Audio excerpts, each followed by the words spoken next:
Hello friends, welcome to my YouTube channel. हमेशा की तरह यूजफुल टिप्स के साथ आज की वीडियो शुरू करते हैं अपनी पहली टिप से। चलिए फ्रेंड, देख लेते हैं अपनी पहली टिप को। मेरी पहली टिप होने वाली है आलू को लेके। दोस्तों, जब भी हम मार्केट से आलू लेकर आते हैं तो आपने देखा है आलू हमें कभी भी एक साइज के नहीं मिलते। कुछ छोटे मिलते हैं तो कुछ बड़े मिलते हैं। लेकिन दिक्कत जब आती है जब हम इन आलूओं को बॉयल करते हैं तो क्या होता है कि छोटे वाले आलू तो जल्दी गल जाते हैं, लेकिन जो बड़े वाले आलू हैं वो कच्चे रह जाते हैं। तो उस टाइम पे हम क्या करें? तो उसके लिए बहुत ही आसान ट्रिक है कि आपने क्या करना है, पहले आप आलू को अच्छी तरीके से वॉश कर ले। वॉश करने के बाद आपने क्या करना है, ये जो बड़े वाले आलू हैं इनको आपने चाकू की मदद से इस तरीके से हाफ में कट कर देना है। इसके बाद आप आलू को उबलने के लिए रखें। जब आप ऐसा करेंगे तो आप देखेंगे कि आपके आलू जो है इवनली गलेंगे, इनमें से कोई भी आलू कच्चा नहीं रहेगा।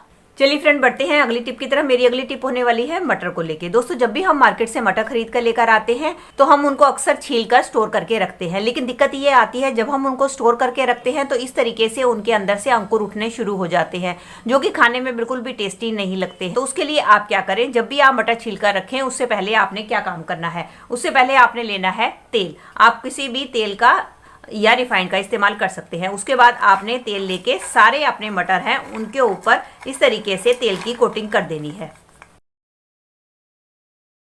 इस तरीके से जब आप मटर को स्टोर करके रखेंगे तो आप देखेंगे कि आपके मटर में से कोई भी अंकुर नहीं फूटेगा और जैसे आपने मटर रखे थे आपको वैसे ही फ्रेश मिलेंगे। चलिए फ्रेंड, देख लेते हैं अगली टिप को। मेरी अगली टिप होने वाली है जूस को लेके।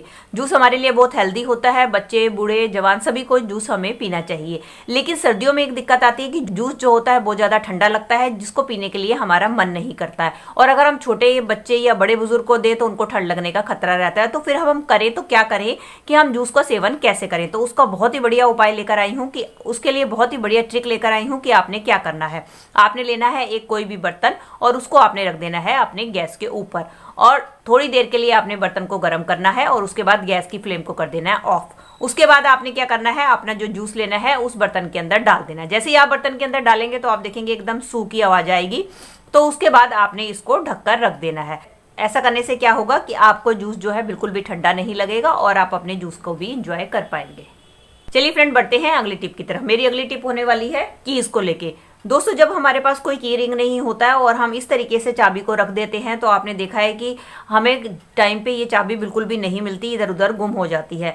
तो अगर आपके पास की रिंग नहीं है तो आप इमरजेंसी में एक काम कर सकते हैं। आप लें अपने घर पे रखी हुई कोई भी इस तरीके की रबड़ बैंड। आपने क्या करना है, रबड़ बैंड लेनी है और इस जो की का होल है इसके अंदर हमने रबड़ बैंड को इस तरीके से डाल देना है और इस तरीके से हम निकाल लेंगे। निकालने के बाद हमें क्या करना है, इसको आपने इस तरीके से करते हुए खींच लेना है। ऐसा करने से क्या होगा, ना ही आपको रबड़ को कुछ काटना पड़ेगा और आपका इस तरीके से एक लॉक लग जाएगा।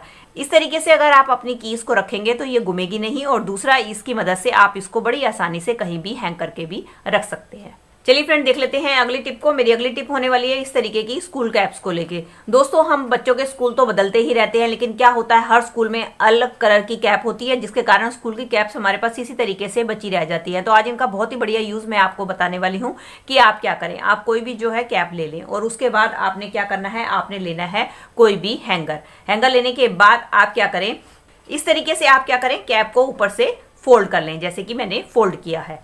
और उसके बाद आपने क्या करना है, इस फोल्ड वाले हिस्से को आपने डालना है इस हैंगर के अंदर। इस तरीके से डालने के बाद चाहे तो आप इस पे सिलाई लगा सकती हैं, लेकिन अभी मैं आपको दिखाने के लिए सेफ्टी पिन का इस्तेमाल कर रही हूँ।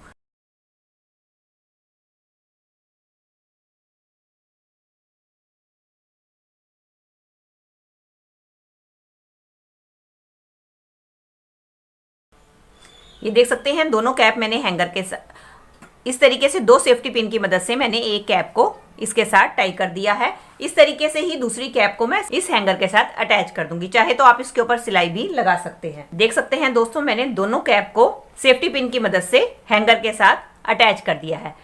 अब इसका इस्तेमाल कैसे करेंगे? दोस्तों, ये हमारा एक मल्टीपर्पज ऑर्गेनाइजर बनकर तैयार हो गया। इसको आप अपने किचन में हैंग करके इसके अंदर अपनी छोटी छोटी प्लेटें, अपने स्पून्स, फॉर्क या कुछ भी ऐसा सामान जिसको आप स्टोर करके रखना चाहती हैं आप इसमें स्टोर करके रख सकती हैं। चाहे तो आप इसको अपने रूम में भी अरेंज करके रख सकती हैं, चाहे अलमीरा के अंदर या अलमीरा के बाहर, और इसके अंदर अपना छोटा मोटा सामान जैसे कि अपनी सॉक्स हो गई, अपने हैंकीज हो गई, वो डाल सकती हैं। इसके अंदर आप अपने कुछ भी मेकअप का सामान हो गया उसको आप इसके अंदर डाल सकती हैं। जिस मर्जी तरीके से आप इसका यूज कर सकती हैं। ये आपका एक मल्टीपर्पज ऑर्गेनाइजर बनकर तैयार हो गया है।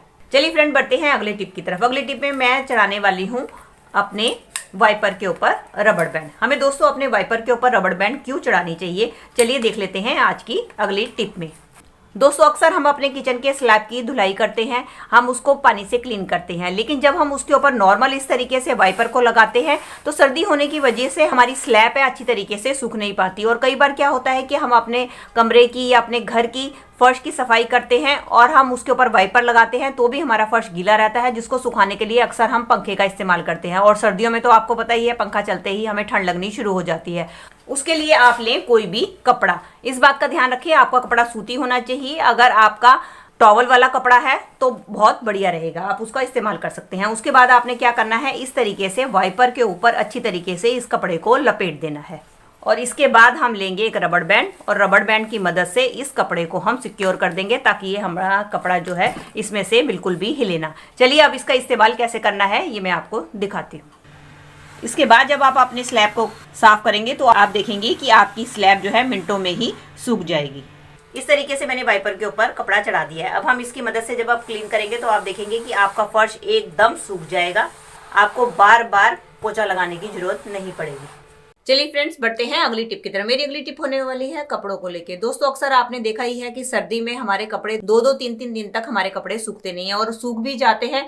तो जब हम उनको हाथ लगाकर देखते हैं, हमें कपड़े इतने ठंडे लगते हैं, हमें समझ में नहीं आता है कि वो सूखे हैं कि नहीं सूखे हैं, क्योंकि कई बार वो थोड़े थोड़े से नम रह जाते हैं, उनके अंदर थोड़ी थोड़ी सी नमी रह जाती है। तो उस कंडीशन में आप क्या करें दोस्तों, अक्सर हम अपने कुकर में दाल, सब्जी, चावल तो बनाते ही हैं, तो क्या होता है हमारा कुकर काफी देर तक जो है गर्म रहता है। तो हम क्या कर सकते हैं कि आपने जो कपड़े हैं, जो कि हमारे कपड़े सूख नहीं पाते, गीले रह जाते हैं, तो आप इनके ऊपर इस तरीके से कपड़ों को डालकर सुखा सकते हैं, क्योंकि ये काफी देर तक गर्म होने की वजह से इसके अंदर हीट बनी रहती है और इस हीट से हमारे जो कपड़े पूरी तरीके से सूख नहीं पाते वो भी आसानी से सूख जाते हैं। इस तरीके से आप कुकर ले सकते हैं, पतीला ले सकते हैं या कोई भी छलनी का भी इस्तेमाल कर सकते हैं अपने कपड़ों को सुखाने के लिए। ये तो हुआ एक तरीका कि आप अपने छोटे मोटे कपड़े इसके ऊपर सुखा सकते हैं। दूसरा तरीका ये है कि आप क्या करें, थोड़ा सा कुकर में पानी ले, पानी गर्म करने के बाद आप क्या करें, इसको थोड़ा सा गर्म कर ले। इस तरीके से आप अपने कपड़ों के ऊपर ये गरम गरम कुकर को फेरेंगी तो आप देखेंगे कि आपके कपड़ों में जो भी थोड़ी बहुत नमी रह जाएगी या थोड़े बहुत भी गीले रह जाएंगे वो कुकर की मदद से बड़ी ही आसानी से सूख जाएंगे। इस तरीके से सर्दियों में आप बड़ी आसानी से अपने कपड़ों को बिना धूप के सुखा सकते हैं। ये थी मेरी आज की वीडियो। आई होप आपके लिए यूजफुल रही होगी। दोस्तों, इनमें से कोई भी टिप आपके लिए हेल्पफुल रही है तो वीडियो को लाइक, शेयर एंड कमेंट कीजिएगा और इसी तरीके से मुझसे जुड़े रहने के लिए बेल आइकन के साथ मेरे चैनल को भी सब्सक्राइब कर लीजिएगा। मिलती हूँ नई वीडियो के साथ, तब तक bye bye and thanks for watching.